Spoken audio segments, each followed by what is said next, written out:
le thème pour ceux qui savent lire et écrire. Voilà le thème de ce matin.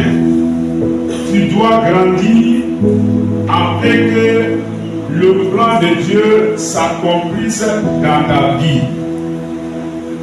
Dis Amen. Amen. Tu dois grandir afin que le plan de Dieu s'accomplisse dans ta vie. Amen. Ça veut dire déjà, pour ceux qui comprennent le français, ça veut dire que si quelqu'un ne grandit pas, le plan de Dieu ne peut pas s'accomplir dans sa vie. Quel que soit le temps qu'il aura passé dans la maison de Dieu, alors il ne peut pas voir l'accomplissement du plan de Dieu concrètement dans sa vie. Par conséquent, il est important pour nous, enfants de Dieu, de grandir dans la maison de Dieu, de grandir dans le Seigneur, afin, oui, de recevoir l'accomplissement de notre Dieu, de notre Père dans notre vie. Le plan de Dieu est énorme pour toi. Il y a plusieurs plans de Dieu pour toi. Le plan de Dieu, ce sont les promesses de l'éternel Dieu dans ta vie. Dieu a fait assez de promesses. Il a fait assez de promesses et ces promesses doivent s'accomplir dans notre vie. Notre prophète Yahya Dion Robert dit, il dit que c'est notre attitude qu'il faut que nous ne rentrons pas en possession des promesses de l'éternel Dieu. On dit c'est la citation de Yahya Dion Robert. Et souvent ça montre sur l'écran. Notre attitude fait que on ne bénéficie pas des promesses de l'éternel Dieu. Alors mes frères et sœurs, nous sommes les héritiers de l'éternel Dieu. Dis je suis héritier de Dieu. Dieu, il est le créateur.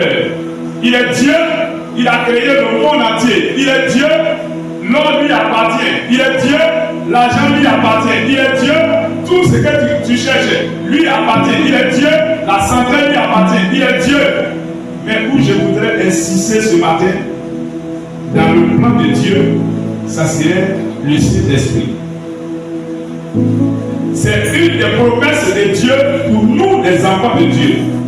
Mais ce que tu dois comprendre, premier point d'abord, c'est qu'on doit grandir. C'est ça qui est essentiel et c'est ça qui nous amène à rentrer en possession réellement des promesses de Dieu. Les promesses de Dieu sont pour les fils et les filles. Les promesses de Dieu sont pour les enfants de Dieu. Dieu attend tout le temps jusqu'à ce que l'héritier grandisse. Donc il faut que l'héritier grandisse. Si tu es héritier, tu dois grandir d'abord. Si tu ne grandis pas, alors tu ne peux pas bénéficier. Tant que tu ne grandis pas, tu ne peux pas bénéficier, oui, l'héritage de ton papa. Il faut d'abord grandir. Quand tu as un enfant, pour vous qui avez des enfants, tu as un enfant. Et l'enfant est petit, l'enfant est bébé. Malgré le bien que tu as, l'enfant ne peut pas bénéficier. C'est quelqu'un d'autre qui va gérer ces biens-là pendant que l'enfant est là. Pourtant, l'enfant est là. Mais comme il est bébé, il ne peut pas bénéficier. C'est son oncle, ou bien toi, ton oncle, toi qui es décédé, ton oncle, qui va gérer l'enfant et tous les biens. Et l'enfant est là, et l'enfant ne peut pas bénéficier. Mais bon, puis on gagne l'argent, on vend soit produit, cacao, bien, EVA, ça produit l'argent. On ne peut pas lui donner. Il ne gagne pas l'argent. Il est privé de ça.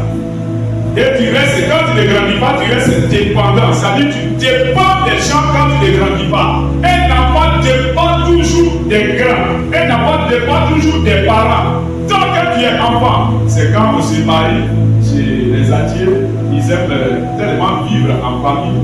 Et il y a le diacre et le bébé, il me dit que, parce que moi, chez les atiers, on aime vivre en famille. En famille, il y a maison familiale. Vous arrivez chez eux, il y a maison familiale. Donc, il faut rester dans la maison familiale et dans ça, ils vont mourir. Il me dit, parce que moi j'ai décidé de ne pas rester dans la maison familiale. Donc je me suis retiré de la maison familiale. Je suis une grande personne. Donc j'ai pris mon lot, je suis là-bas et j'ai construit. Et puis effectivement, il a construit. Elle est plus 2. Elle est plus 2. Il y a en bas qui est 3 chambres salon avec des salles à manger, avec des cantins. En haut, il y a des chambres là-bas, et puis il y a un salon encore. Quand j'arrive, c'est en haut là, il dit non, parce que tu ne loges pas en bas. Donc tu n'es pas dit d'être logé en bas, tu es dit d'être logé en bas. Je ne sais pas pourquoi il dit c'est en haut, mais il dit tu n'es pas dit d'être logé en bas. Donc tu loges en haut, va en haut avec maman. Donc on va en haut là-bas. Il y a des chambres là-bas, on dort. Et puis au-dessus de là-bas encore, il y a autre maison. Ça c'est. On appelle ça la résidence meublée. Vous ceux qui connaissent, résidence meublée. Donc, ceux qui quittent en France, aux États-Unis, ils les mettent là-bas. Donc, il appelle vraiment sa cour vaste. Il dit voilà, je ne dois pas rester en famille. Et il y a des gens, quel que soit ce qu'ils sont, ils vont rester en famille. Ce n'est pas normal. Alors, on continue toujours. C'est toi-même qui vas retarder la promesse de Dieu dans ta vie. Plus tu grandis, plus les promesses de Dieu s'accomplissent dans ta vie. Dis Amen. Amen. Mais il n'est pas question de grandir. Grandeur que tu as physiquement, ce n'est pas ça. La grandeur physique que tu as. Tu es grand, tu as femme, ou bien tu as mari, ou bien tu as des enfants. Ce n'est pas de ça que je veux parler. Là, physiquement, c'est physiquement. Mais je veux parler dans le thème spirituel. Tant que tu ne grandis pas dans le Seigneur. Parce qu'il y a des gens, malgré qu'ils sont grands, ils aiment toujours les petites choses. C'est le chocolat, biscuit, qui aime ça beaucoup. Mais voilà, mais on est grand, mais on peut manger de temps en temps. Mais il y a des gens qui sont liés à ça comme des bébés encore. Et chocolat, bonbons, c'est quoi encore? Il y a des gens qui mangent beaucoup de bonbons. Il y en a qui mangent beaucoup de bonbons. Moi-même avant, je ne mangeais même pas de biscuits. J'ai dit biscuit là, ça fait quoi? Ça dit pas, donc moi j'ai dit non, il a biscuit là, ça dit non, t'es grave. Donc, bonbons, tout ça, moi je ne mange pas. Biscuits, tout ça, je ne mange pas. C'est quoi? Chocolat, tout ça, je ne mange pas. J'ai dit tout ça, ça a remis la bouche pour rien, ça a bien dans le ventre. Mais pour manger du riz, pour tout attirer, placaré, voilà.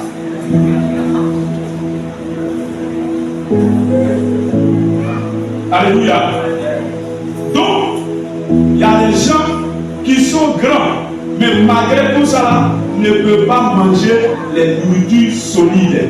Là, ce n'est pas normal. C'est pas normal. Donc, Dieu veut quoi? Il veut que le peuple de Dieu, l'Église baptiste révolution, de Dieu, nous grandissons maintenant, nous soyons des hommes matures, des femmes matures, afin de bénéficier les grâces de l'Éternel, les promesses de Dieu. Certaines choses dépendent de ta croissance. C'est lorsque tu grandis que tu peux recevoir certaines choses de la part de l'Éternel Dieu. Tant que tu ne grandis pas, tu vas attendre longtemps. Et il y a des gens qui vont passer le temps dans la maison de Dieu sans bénéficier les grâces de Dieu, la bénédiction de l'Éternel Dieu. Alors, mon frère, ma soeur, je voudrais te dire, premièrement, avant d'attaquer les versets, je voudrais te dire, il faut grandir. Il faut grandir. Ce que tu dois souligner premièrement, avant qu'on ne rentre dans le vif du sujet, c'est que tu dois grandir. Si tu ne grandis pas, tu seras toujours petit et tu seras dépendant. Tu ne vas pas t'épanouir comme il se doit alors que tu es grand physiquement. Prenez le livre de Luc, le chapitre 15, le verset 11 à 32.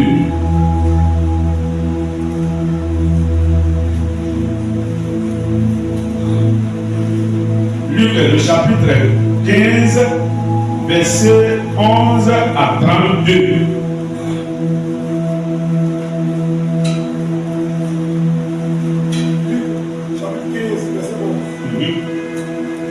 Il dit encore, un homme avait 2 fils. Le plus jeune dit à son père, mon père, donne-moi la part des biens qui doivent me revenir. Et le père va partager son bien. Peu de jours après, le plus jeune, ayant tout ramassé. Écoutez bien, attends d'abord, écoutez bien. Même toi-même qui ne sais pas lire et écrire, tu puisses comprendre où Dieu veut t'envoyer, qu'est-ce que Dieu veut te dire, pour que tu puisses appliquer la parole de Dieu afin de recevoir le bonheur de Dieu. Oui, alors tu dis. Mais le jour après, le plus jeune fils, ayant tout ramassé, partit pour un pays éloigné, où il dissipa son bien en vivant dans la débauche. Lorsqu'il eut tout dépensé, une grande famille survint dans ce pays, et il commença à se trouver dans le besoin. Il alla se mettre au service des habitants du pays, qu'il envoya dans ses champs garder les pourceaux. Il aurait bien voulu se rassasier des courages, des carouges, que mangeaient les pourceaux, mais personne ne lui en donnait. Étant rentré en lui-même, il dit: combien d'ouvriers chez mon père ont du pain en abondance, et moi, ici, je meurs de faim. Je me lèverai, j'irai vers mon père, et je lui dirai: mon père, j'ai péché contre le ciel et contre toi. Je ne suis plus digne d'être appelé ton fils. Traite-moi comme l'un de tes ouvriers. Et il s'éleva et alla vers son père. Comme il était encore loin, son père le vit et fut ému de compassion.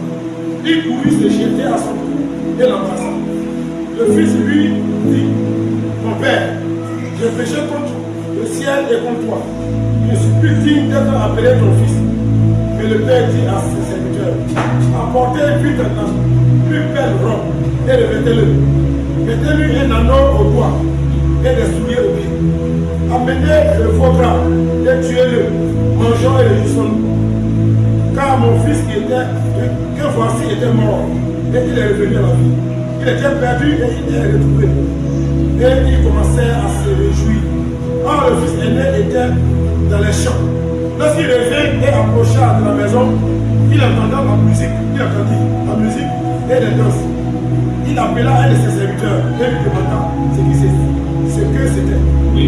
Ce serviteur lui dit: ton frère est de retour et ton père a tué le faux gras parce qu'il l'a retrouvé en bonne santé.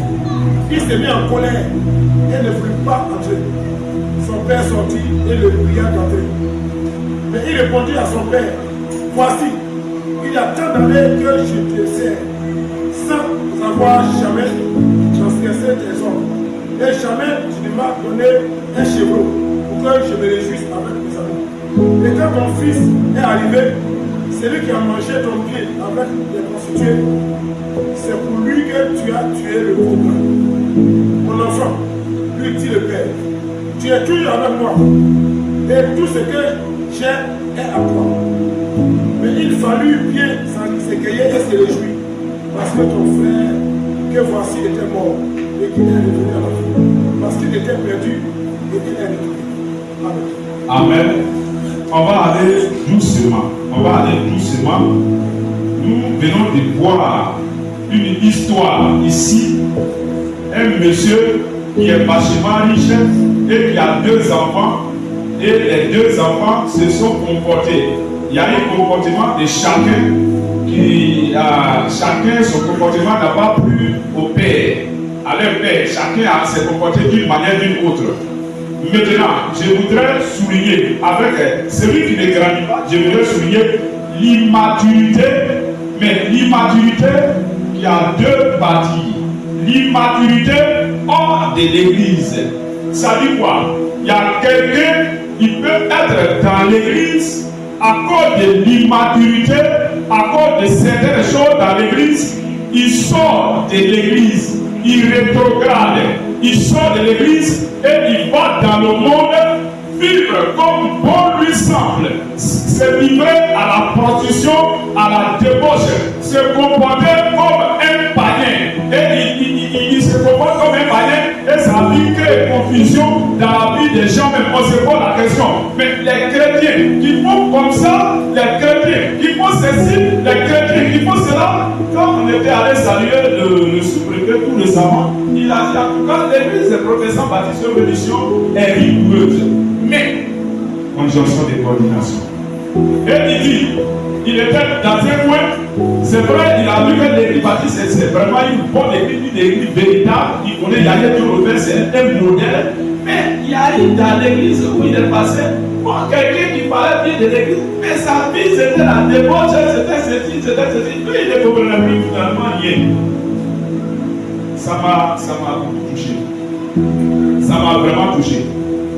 Ça, c'est quelqu'un, d'abord, vous savez, quelqu'un rétrograde, il va dans le monde, il se comporte n'importe comment, il se comporte comme bondissant, il vit dans la prostitution, il couche avec les femmes des hommes, il vit n'importe comment, il vole cacao des gens, il vole les milliards des gens, il vole banane des gens, il vole le manioc des gens, il vole l'argent de Dieu, il fait tout ce qu'il veut. Et sa vie là, les gens sont étonnés. On dit mais telle personne va dans telle église, il a Jésus, il a Dieu, et il se comporte comme un païen, comme quelqu'un qui est bouillon. Parce que quand tu vis, vous voyez celui qui est parti, on vient de citer tout à l'heure, il est parti, il a laissé ses parents, et puis il est parti. Quand il est parti, il vivait n'importe comment. Et finalement, il mangeait avec qui? Des cochons même. Il mangeait avec les cochons. Ça veut dire qu'il a perdu en même temps la valeur, il a perdu sa dignité. Quand tu pêches, premièrement tu perds ta dignité d'abord. Mais ce qui est intéressant, c'est que lui, il est revenu.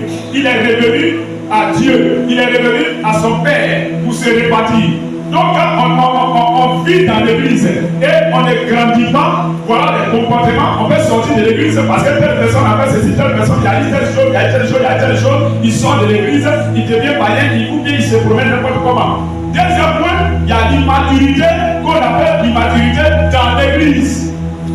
Qui est dans l'église, c'est le frère qui est resté. Lui, il est resté à la maison, il n'est pas sorti, il n'a pas rétrogradé. Il est resté là même, il était là. Mais regardez son comportement. Son frère qui est parti, qui est revenu dans la maison de Dieu, et ils sont en train de fêter. Il est arrivé, il dit, mais qu'est-ce qui se passe là-bas? Il a demandé à un des serviteurs de son père, qu'est-ce qui se passe? Et on lui a dit que non, ton frère qui était parti depuis longtemps là, il est revenu. Il s'est mis en colère. Est-ce que c'est signe de maturité? Ton frère qui est parti depuis longtemps, tu ne le voyais pas. On dit qu'il est arrivé. À cause de ça, les gens sont contents. Toi, tu te mets en colère. C'est un signe d'immaturité. Quel est l'état de ton cœur? Il y a des gens pour rien, ils se mettent en colère. Depuis qu'ils sont dans l'église, mais ils se comportent n'importe comment, ils vivent n'importe comment. Cet homme, il s'est mis en colère et il a commencé à menacer même son papa. Il dit non, mais c'est pas normal. Comment c'est? Ça dit son père, il a tout ça, c'est pas son problème. Son problème, c'est que pourquoi on fait ça? On peut citer quel est le problème qu'il a. Premièrement, j'ai dit la colère. Deuxièmement, il peut avoir quoi? C'est quoi qui fait? Mon frère dit bon. La jalousie, pourquoi on reçoit son frère? Toi, il y a plusieurs personnes à cause de la jalousie, ils peuvent te tuer. Moi, c'est peut-être qu'il allait tuer son frère même pour dire que c'est fini en même temps. Moi, je pense que tu es parti, tu vas rester là-bas pour toujours. Et puis ça serait la passion, mais tu es revenu encore. C'est pas bon. Et puis, dans tout ça, on te reçoit, on t'accueille tout ça. Toi, faut-il comme ça? Donc, premièrement, la colère. Quelqu'un qui est immature, il est dans la colère et il peut même mourir dans la colère. Il y a des gens qui perdent dans la colère. Ils sont en colère, la colère ne peut pas partir. Ils te mettent dans la colère, dans cette colère, et dans la colère, qu'est-ce qui. Vous l'avez dit, c'était quoi encore là, premièrement? Deuxièmement, vous l'avez dit, c'était quoi? Jalousie. Mais il ne peut pas que son frère bénéficie quelque chose de son père. C'est quoi? La méchanceté. Vous voyez, il y a des gens qui sont dans la maison de Dieu, qui sont chrétiens, ou disons Dieu est bon, mais ces personnes vivent dans une méchanceté à outrance, une méchanceté qui a atteint son apogée, son sommet, et qui sont devenus finalement des sorcières dans l'église. C'est l'immaturité. Tu n'es pas spirituel, tu es immature. Quand il y a d'autres personnes, quand ils voient son frère évoluer, ça devient tous les problèmes du monde dans sa vie même. Même il peut mourir même. C'est pourquoi les gens disent les jaloux vont faire comment? Ils vont maigrir. Mais il y a des gens qui maigrissent à cause de jalousie. Il n'y a pas maladie, rien. cause de jalousie. L'autre là est en train de polluer. Il se met, il est mécontent. Il maigrit même.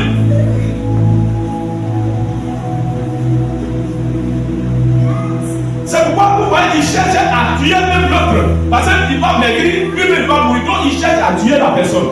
C'est pourquoi vous remarquez, on dit qu'ils sont allés en brousse, l'autre a tiré sur l'autre, ainsi de suite. D'autres se sont bombardés avec un machette. Des gens qui se comportent comme des démons même, comme des animaux. Toi-même là, tu es chrétien ici, tu peux faire ça peut-être. Tu peux faire ça peut-être. Comme je vous ai dit, nous on est beaucoup. Mon papa a eu 4 femmes, donc il y a héritage. Il y a un autre champ, c'est 20 hectares. 20 hectares, mais capé avant, c'est devenu comme ça. Donc on me dit, oh, allez, tu vas prendre une partie, au moins 5 hectares, et puis ça c'est l'étude, je n'ai pas besoin avec des héritages. C'est pas amusement. On peut te tuer même. Quand vous là-bas, tu es là-bas, ici. Sommet, comment on appelle, le soleil tombe, et puis tu avances là-bas, il peut tirer sur toi. C'est les chasseurs. Et quand il c'est un animal, quand je l'ai vu, il était comme un animal. Oh, c'est faux, il n'était pas un animal, c'était un être humain normal. Il dit que c'était un animal, il a tiré sur lui. C'est jalousie, tout ça, ces choses. Et les chrétiens, l'immaturité fait que plusieurs vivent une jalousie pas possible même. Une jalousie avancée même. C'est normal que la jalousie normale, hein. Si mon frère connaît, il fait jalousie sur sa femme, c'est normal. Si maman connaît, elle est où? Voilà, si elle fait jalousie sur son mari, c'est normal. Mais des jalousies qui n'ont pas de cœur, qui n'ont pas de tête, ce n'est pas normal. Donc, on souligne ici l'immaturité, il y a eu méchanceté, il y a eu colère, il y a eu jalousie, il y a eu quoi encore? Il est mécontent. C'est quoi encore? Merci beaucoup. Qui a dit? On parle bien. La haine. La haine. Il y a des gens qui ont la haine, qui ont des problèmes même de respiration à cause de la haine.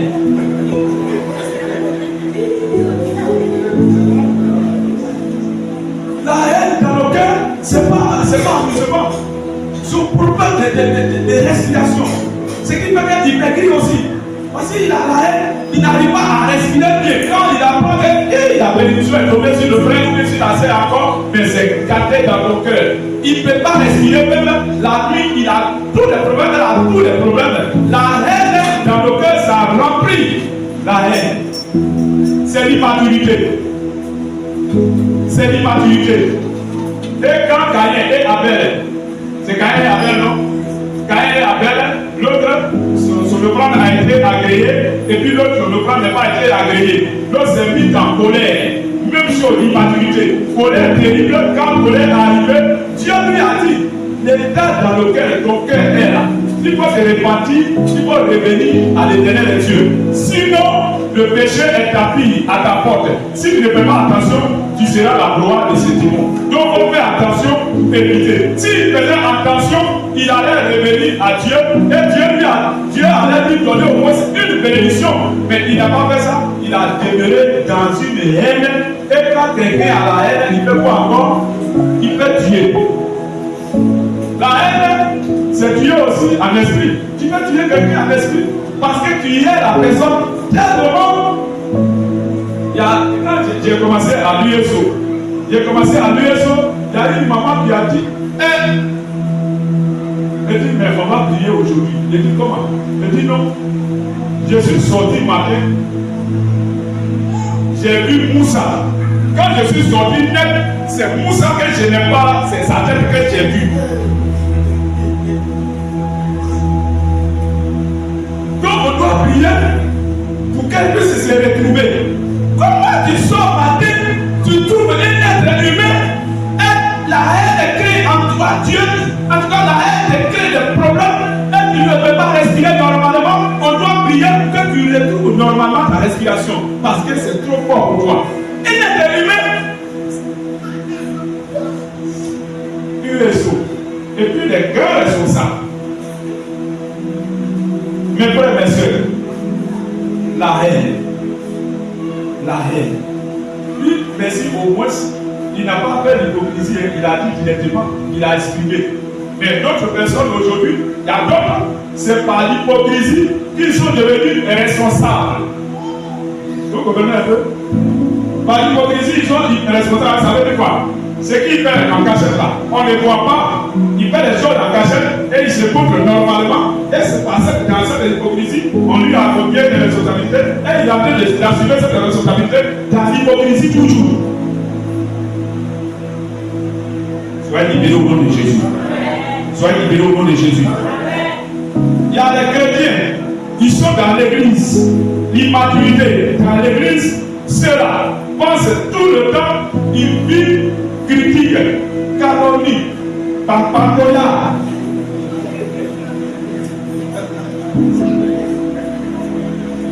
Et c'est ça qui vit. Il y a des petites filles, des petits garçons comme ça, qui vivent aussi dans le pampagoya. Ah, vous êtes des petites comme ça, vous êtes dans les gens comme ça. Si c'est des vieux là, on peut comprendre, mais les vieux, c'est pas normal. Parce que Dieu dit de ne pas être comme ça. Alléluia. Alléluia. Alors, mes frères et sœurs, je veux vous dire d'abord que l'immaturité, ce n'est pas une bonne chose. C'est pourquoi on demande même à l'homme de marier une fille qui a 12 ans. On va aller doucement. Une fille qui a 12 ans. Est-ce qu'elle est mûre physiquement? Elle n'est pas mûre, non? Quand quelqu'un épouse une fille de 12 ans, tu es grand, et puis tu épouses une fille qui a 12 ans ici. Une fille qui a 12 ans va se tenir debout. Parmi vous. Une petite fille là qui a 12 ans. Les 12 ans sur l'autre côté, après moi une fille qui a 12 ans. Parce qu'il y a des filles qui ont même ans aujourd'hui. Voilà. Une fille de 12 ans, tu épouses une fille de 12 ans, la fille n'est pas mature physiquement. La fille n'a pas la maturité encore. Et puis tu l'épouses. À votre avis, comment ça va se passer dans le foyer? Premièrement, la fille, comme elle a 12 ans, elle va aller se promener avec des garçons de 12 ans, laisser ton foyer à la maison, elle va jouer avec des garçons de 12 ans, ils sont ensemble, elle va dire ah!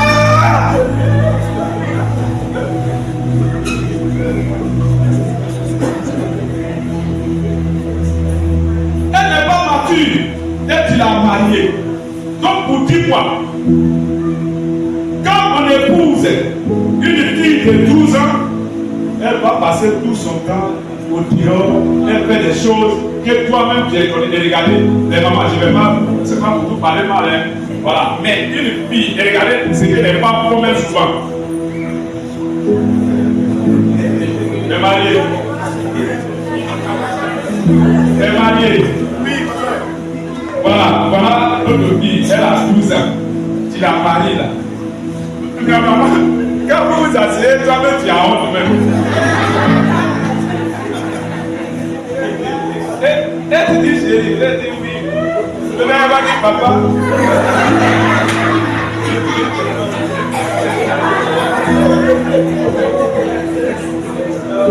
Quand vous allez vous sortir, quand la manière de la part vous sortez, les gens vont dire toi aussi quand même.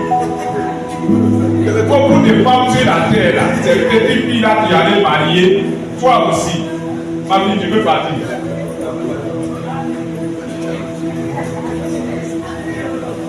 Donc l'immaturité, ce n'est pas bon. Dieu n'aime pas l'immaturité. Dieu veut que le peuple de Dieu, nous grandissons maintenant. Nous grandissons. C'est sur le plan spirituel. En réalité, quand quelqu'un se marie, la femme doit ressembler à son mari. Dites amen. La femme doit ressembler à son mari. Je suis pasteur. La manière dont je suis chaud au service de Dieu là, en réalité, ma femme doit être chaude au service de Dieu. Quand elle dirige devant vous, quand elle fait l'intercession devant vous, vous allez voir au moins ce que je pas demander à aller. Elle fait comme demander à aller. En réalité, la femme doit ressembler à son mari. à son mari. C'est pas en aspect, c'est en comportement. Sa manière de faire, souvent, on voit qu'il y a Alain dedans. Alléluia. Est-ce que ta femme est récente? Moi, tu vois, parce qu'elle prêche souvent, elle dit souvent où on est quitté. Donc, quand elle fait, elle essaie de me ressembler. La manière que j'ai fait là, elle fait comme ça. Les gens disent, ah, mais ça c'est. Elle va me demander à elle, oui. Ah, voilà. Tu ressembles à ton mari.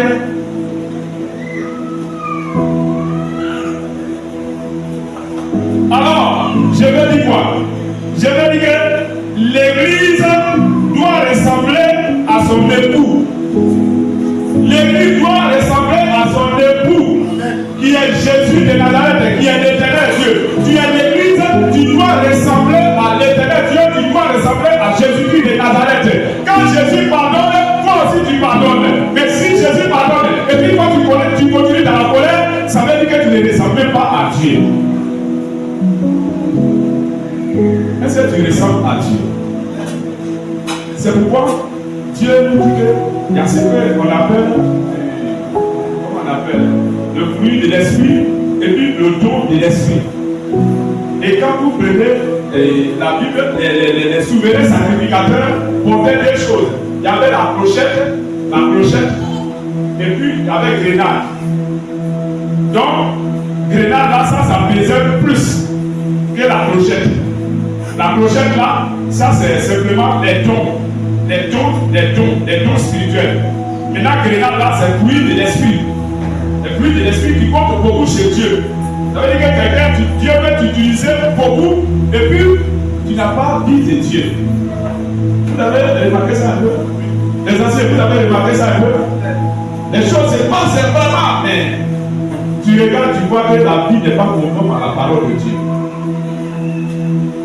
Mais votre pasteur, Dieu l'utilise et la vie est conforme à la parole de Dieu au nom de Jésus. Amen. Alors, mes frères, mes soeurs,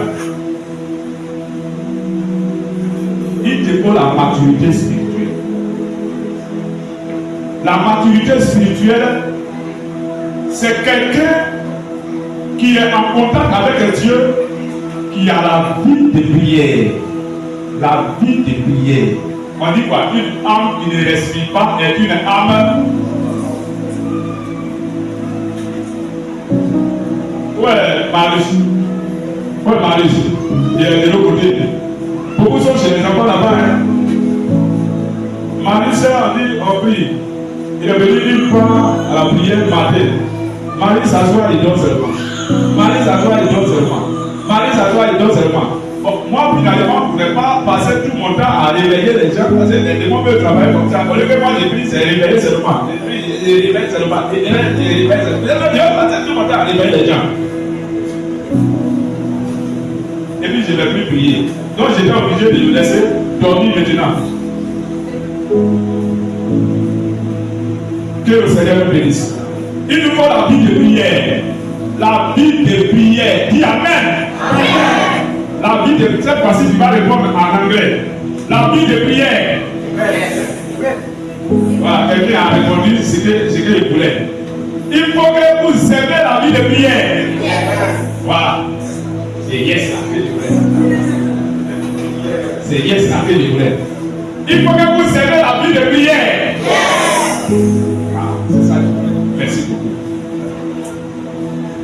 Et t'éloigner du péché et vivre normalement comme Jésus le veut, comme Dieu le veut.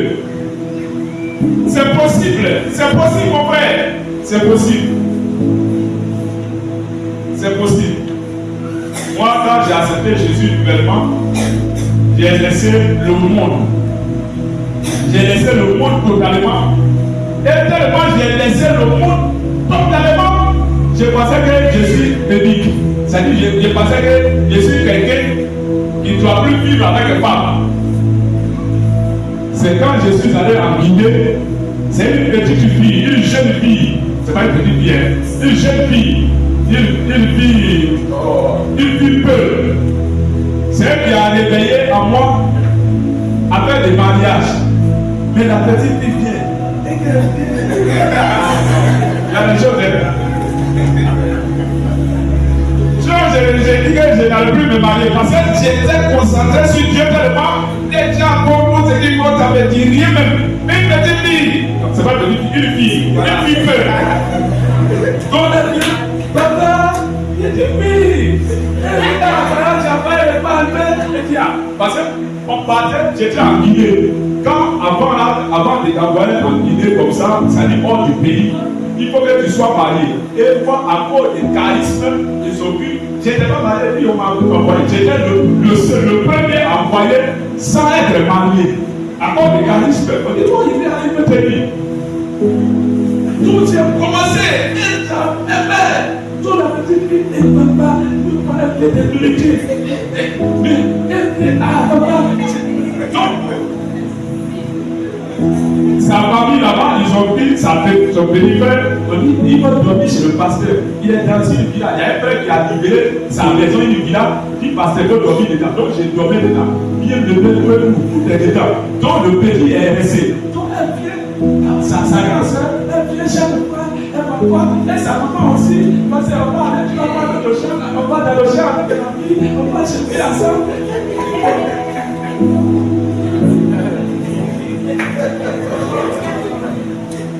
On faisait ça maintenant, elle prépare l'enfant, souvent même c'est à goûter complet, elle prépare.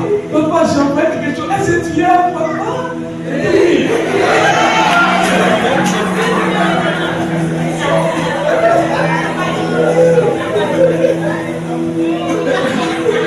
Continuons, regarde derrière. Donc, j'ai dit oui, et elle faisait vraiment les choses même senties, elle me mettait vraiment cette dimension. J'ai dit, ah bon, attention.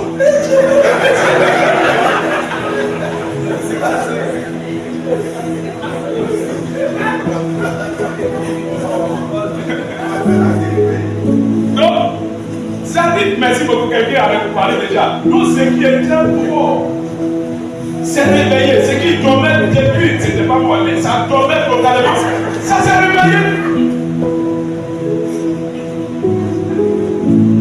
Quand la petite fille passe maintenant, on va faire mon entretien, j'ai commencé à être suspendu maintenant. Et c'est là qu'on m'a levé. Je voulais marier. On dit non, tu ne peux pas la marier. Tu ne peux pas la marier. Vous connaissez la première mission avant. On dit non, tu ne peux pas la marier. J'avais envoyé ces photos. Ma femme sait ça. Ces photos-là. J'avais envoyé ça. C'est maman Babou qui m'a aidé et dit allez voir envoyer ces photos. Je regarde ces photos et souvent là-bas, en Guinée, et bien m'appelle quand je vois comment les chiffres de la Guinée là, ils disent oh Dieu.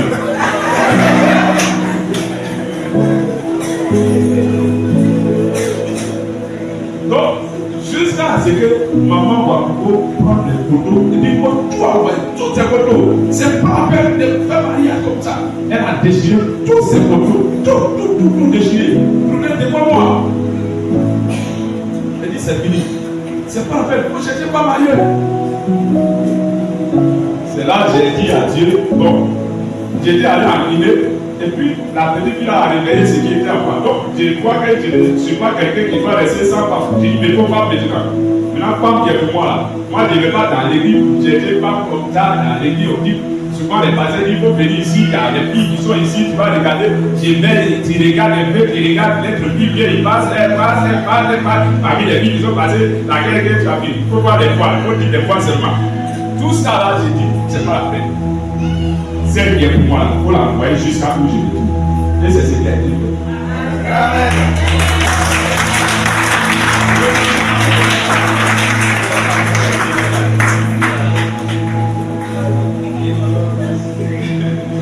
Alléluia.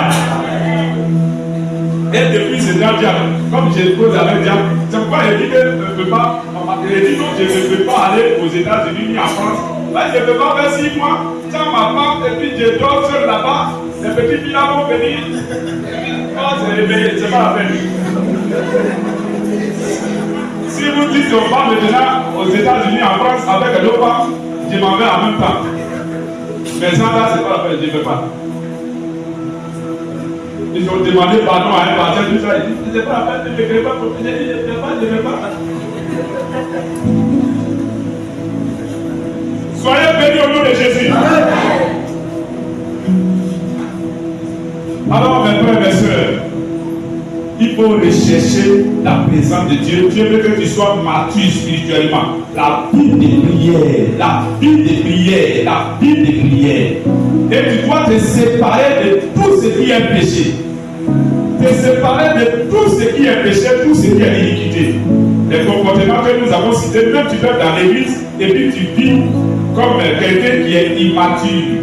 Comme on vient de citer, dans celui qui était là, et puis son frère est venu, son frère l'a trouvé, ce frère qui parlait maintenant, qui avait la haine, le maçon, les critiques, les ceci, les cela, tout ça là c'est à toi, ça montre que tu es immature. Il faut que tu aies la maturité spirituelle afin de grandir pour le Seigneur. Alléluia. Amen. Mais on a dit que tu dois grandir afin que le plan de Dieu s'accomplisse dans ta vie. Tu dois grandir. Tu dois grandir. Et qu'est-ce que tu dois rechercher quand tu es chrétien? Qu'est-ce que tu dois rechercher? C'est ma question d'abord. Vous allez répondre. Les enfants ici, qui peuvent me répondre? Personne. Quand tu es chrétien et tu peux avoir la maturité réellement, qu'est-ce que tu dois rechercher? Ici maintenant? Oui?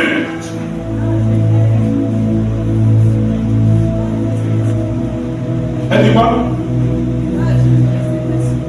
Elle dit que tu vas aller chercher le Saint-Esprit. Ici? Oui? Oui, depuis. Oui, oui, ok, voilà, en haut. Tu dois aller chercher quoi? Ok, ici, tu dois aller chercher quoi? Oui. La signification. La sanctification, ok? Oui. La présence de Dieu. Ici? Si c'est ça, je ne parle pas, hein, je continue seulement. Ici, tu dois aller chercher quoi? Dites ce que vous pouvez penser, ne regardez pas ce qu'il y a dans mon cœur. Ce que tu penses, oui. La maturité, oui, mais dans la maturité, là, qu'est-ce qu'on doit aller chercher? Premièrement, qui doit être en nous et qui crée en nous la maturité. La consécration, oui. Ok. Oui. Comment? La vie de son âme. Il dit quoi? La vie de prière. C'est que tu dois rechercher complètement qui fait partie des promesses de Dieu pour toi. Dieu a promis à l'homme beaucoup de choses, beaucoup de bénédictions. Étant chrétien, étant enfant de Dieu, c'est que tu dois rechercher, c'est que tu dois demander. Et c'est des choses, quand ça serait en toi, ça va apporter le bonheur, la bénédiction. De toute manière, c'est quoi? C'est que c'est le Saint-Esprit. C'est la première promesse que Dieu a faite pour son peuple. Il dit quoi? Dans Actes, le chapitre 1, verset 8, c'est que vous allez lire.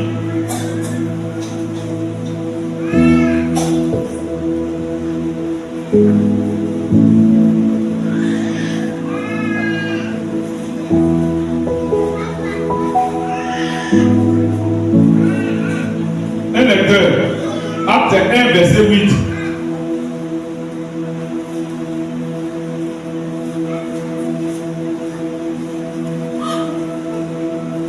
Acte 1, verset 8. Acte 1, verset 8. Oui. Mais vous recevrez une puissance. Voilà. Le Saint-Esprit surviendra sur vous et vous serez mes témoins à Jérusalem, dans toute la Judée, dans la Samarie et jusqu'aux extrémités de la terre. Merci. Vous recevrez une puissance. Vous recevrez une puissance. Le Saint-Esprit. Vous recevrez une puissance. Le Saint-Esprit. C'est le Saint-Esprit en toi qui fait son travail. C'est le Saint-Esprit qui fait qu'on dit quoi? On doit prier comment? On doit prier en esprit. On doit prier en esprit. Quand la prière n'est pas en esprit, c'est une prière morte. Elle n'a pas d'effet.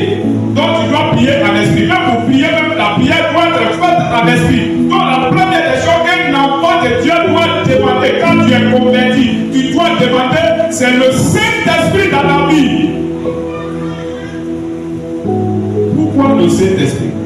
Saint-Esprit vient dans la vie de l'homme, il le regarde. Quand le Saint-Esprit rentre en toi, il regarde, et puis il arrange tout ce qui est gâté. Pourquoi? Parce qu'on l'appelle le réparateur de quoi? Des brèches. Dites Amen. Il est le réparateur des brèches. Tout ce qui est gâté en toi, c'est lui le Saint-Esprit, il descend en toi, il regarde tout ce qui est dans ta vie, tout ce qui ne va pas, et il arrange tout. C'est pourquoi on l'appelle le réparateur des brèches. Il faut que réellement tu demandes le Saint-Esprit, la puissance du Saint-Esprit, et cette puissance du Saint-Esprit descend en toi et arrange tout ce qui est gâté en toi. Tu sais qu'il y a des choses qui sont gâtées en toi, non? Ce n'est pas toi-même qui va arranger. Ce n'est pas quelqu'un d'autre qui va arranger. Ce n'est pas ta force qui va arranger. Ce n'est pas ta manière de faire qui va arranger. Mais c'est le Saint-Esprit qui va descendre en toi. C'est cet esprit-là qui va arranger tout ce qui est anormal dans ta vie. C'est le Saint-Esprit. Est-ce que tu veux cet esprit? Est-ce que tu veux cet esprit? Il est le réparateur, le Saint-Esprit. Tout ce qui est autre chose en toi, c'est lui qui va réparer. Même la maladie qui est dans ton corps, c'est lui le Saint-Esprit qui va réparer. Et regardez, les gens sont conduits, c'est vrai. Le nom de Jésus là, ça chasse les démons. Mais il y a des gens qui sont allés prier. Ils sont allés prier au nom de Jésus. Parce qu'ils voyaient les disciples de Jésus, ils chassaient les démons au nom de Jésus. C'est vrai, on le dit, le nom de Jésus, il y a la puissance dans le nom de Jésus. Mais ils sont allés eux aussi pour chasser les démons dans le nom de Jésus. Ils n'ont pas pu faire. Pourquoi? Est-ce qu'ils ne disaient pas le nom de Jésus? Pourquoi ils n'ont pas pu? La différence entre eux et puis les apôtres, c'était quoi? Ils prononçaient le nom de Jésus. Les apôtres aussi prononçaient le nom de Jésus. C'est là aussi ils prononçaient le nom de Jésus. Qu'est-ce qui a fait la différence? C'est quoi? Le Saint-Esprit. Dis le Saint-Esprit. Dis le Saint-Esprit. Dis Saint-Esprit. Saint-Esprit. C'est la puissance du Saint-Esprit qui a fait et puis ils ont délogé les démons. C'est la puissance du Saint-Esprit. Tu peux avoir le nom de Jésus et puis rien ne se passe. Tu peux avoir le nom de Jésus et puis les démons viennent danser sur toi la nuit. Tu parles du nom de Jésus, au nom de Jésus, et puis les démons dansent pendant que tu as mal, tu as fait des dire au nom de Jésus et puis les démons sont en train de danser sur toi. Donc il faut la puissance du Saint-Esprit pour déloger. Il y a besoin. S'il y a une chose que tu dois demander étant chrétien, en première des choses, premièrement, c'est la présence de Dieu, le Saint-Esprit, la puissance du Saint-Esprit en toi. On dit ceux qui sont conduits par l'Esprit de Dieu sont qui? Voilà. Ceux qui sont conduits par l'Esprit de Dieu sont véritablement des enfants de Dieu, des fils de Dieu, des filles de Dieu. Si tu n'es pas conduit par l'Esprit de Dieu, tu n'es pas fils de Dieu, tu n'es pas fille de Dieu, tu n'es pas enfant de Dieu. Tu viens à l'église, mais tu es de manière religieuse. Tu es un religieux. Il vient avoir des docteurs. C'est pourquoi vous avez dit qu'il y a des docteurs de la loi, mais qui n'ont pas Christ en eux. Ils sont docteurs de la loi. Il y a plusieurs personnes dans l'église qui sont des docteurs de la loi, connaissent la Bible, ils parlent très bien, mais il a vie du Saint-Esprit. Dis Amen. C'est la puissance du Saint-Esprit qui fait la différence. C'est pourquoi dans notre promotion, mon collègue il a dit ça ici. On m'appelait, c'est pas l'onction qui fait la différence. Effectivement, c'est l'onction, c'est la puissance du Saint-Esprit qui fait la différence entre toi et les chrétiens. Et elle est les païens. La puissance du Saint-Esprit qui est en toi. C'est ça. Si tu es conduit par l'Esprit, tu es fils de Dieu, tu es fille de Dieu. Si tu pries par l'Esprit, tu es fils de Dieu, tu es fille de Dieu. Mais si tu pries que ce n'est pas par l'Esprit, ça ne fait rien. Si tu es fils de Dieu et puis tu n'as pas l'Esprit de Dieu, tu n'es pas en réalité tu n'es pas fils de Dieu. Donc il te faut la puissance du Saint-Esprit, la puissance du Saint-Esprit, la puissance du Saint-Esprit. Il te faut la puissance du Saint-Esprit. C'est le Saint-Esprit qui fait de toi le fils de Dieu, la fille de Dieu, qui te permet de triompher. Le Saint-Esprit qui nous permet de triompher même sur le péché, de résister devant le péché. C'est le Saint-Esprit qui fait ça. Quelqu'un qui n'a pas Saint-Esprit, il s'en fout des choses de Dieu même. Il peut faire pécher, et puis il est content, il pêche même, il peut venir danser à l'église. Moi, si je pêche, je ne peux pas prêcher, je ne peux pas. Mais quelqu'un qui pêche, et puis il prêche normalement.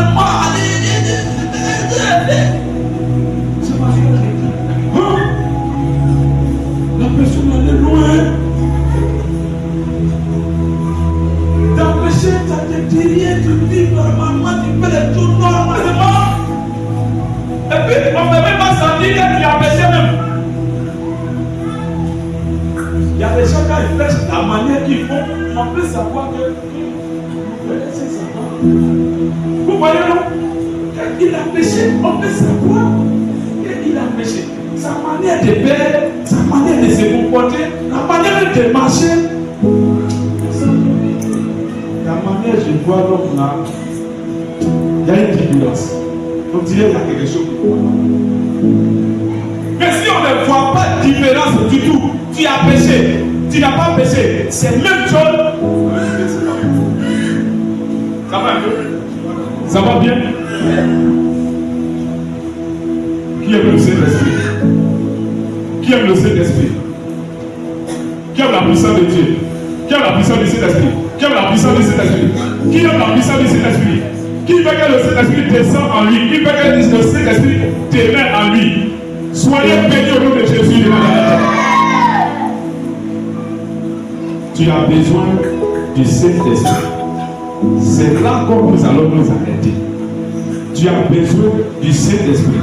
Quand le Saint-Esprit va rentrer en toi, ça va réparer tout ce qui a été gâté par le diable. Tout sera réparé totalement.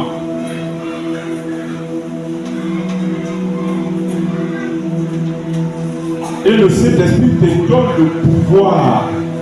Maintenant, c'est le Saint-Esprit qui donne le pouvoir. Alors, mon frère, ma soeur, avant de terminer, je voudrais t'encourager à grandir spirituellement, à chercher des aliments solides maintenant. Si on t'a piétiné, ça ne doit pas être un problème pour toi. On peut marcher, on peut se piétiner. Mais si on a fait un un problème, c'est une immaturité spirituelle. Il faut être spirituel. Tu peux être nouveau chrétien et peut être dynamique dans le service de Dieu. Nous avons mis l'apôtre Paul. L'apôtre Paul qui était nouveau, mais Dieu a beaucoup travaillé avec lui. Je voudrais que vous soyez des hommes, les femmes, les jeunes qui recherchent profondément la puissance du Saint-Esprit dans votre vie au nom de Jésus de Nazareth.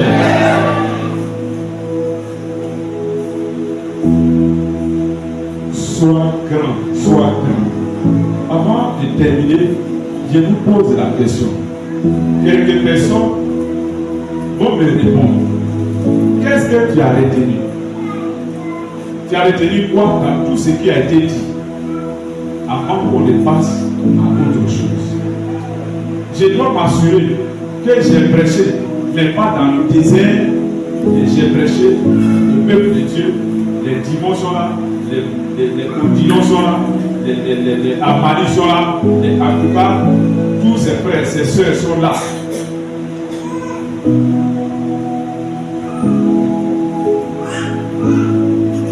Qu'est-ce que tu as retenu? Oui, mon frère. Le chrétien doit grandir pour entrer en possession de sa bénédiction. Merci. Et donc, cette croissance spirituelle dont il est question nous appelle à avoir le Saint-Esprit constamment en nous. Merci. Qui encore? Chacun a sa manière d'interpréter ce qu'il a dit, c'est propre. Qui encore? Combien de temps tu dors même déjà? Oui, voilà mon frère.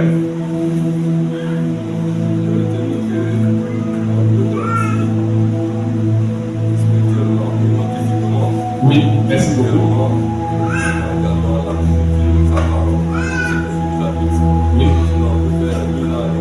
Oui. Oui. C'est ça. Oui. Merci beaucoup. Merci. On continue. Qui encore? Les mamans. Ici, cette rangée-là, vous ne parlez pas. Hein? Oui. Oui, mon frère. Oui. Merci d'aller dans la vie avant de pouvoir même. Ok, vas-y. Ce que j'ai dit, c'est qu'on ne donne pas l'héritage à un enfant. Merci beaucoup. Si quand tu n'es pas encore mature, sur le bon c'est Merci beaucoup.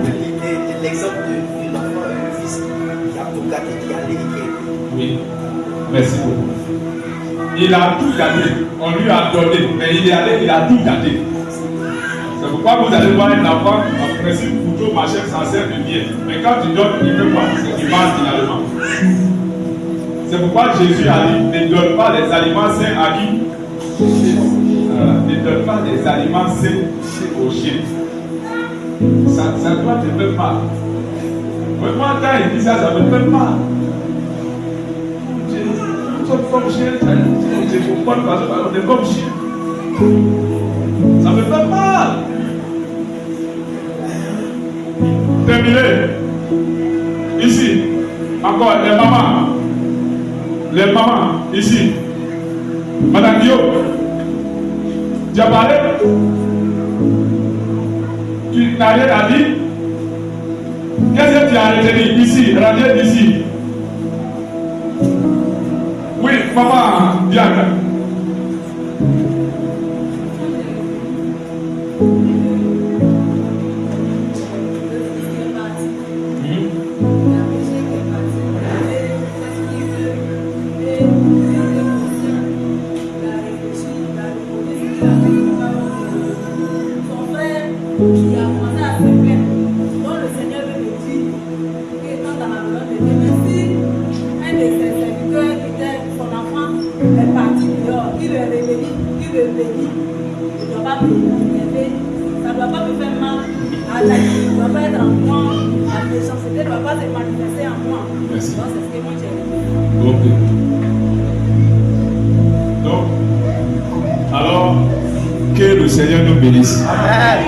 Donc, si, quand quelqu'un a l'immaturité, il ne reçoit pas la bénédiction, ça veut dire que l'immaturité, ça apporte la malédiction. Donc, quand tu demeures dans l'immaturité, ça peut produire dans ta vie finalement la malédiction. Ceux qui sont là, depuis que tu es chrétien, et tu es chrétien, et puis il n'y a pas de changement. Il y a d'autres qui sont chrétiens, ils viennent à l'église, ils ne sont jamais baptisés même. Jamais baptisés. Moi, quand j'ai accepté Jésus, c'est 1 an et puis j'ai été baptisé. Quand j'ai accepté Jésus, tu vis à l'église depuis longtemps, des années, tu n'es pas baptisé. Toi-même, tu sais que pourquoi tu n'es pas baptisé, tu sais ça. Et puis tu es content, tu viens toujours. Et puis ça te dit rien, tu ne cherches pas à régler ça. Ça veut dire quoi? Tu es comment? Immature. Tu es immature. Tu ne grandis même pas dans l'église. Tu es toujours nouveau chrétien, au titre des nouveaux chrétiens. C'est pas normal.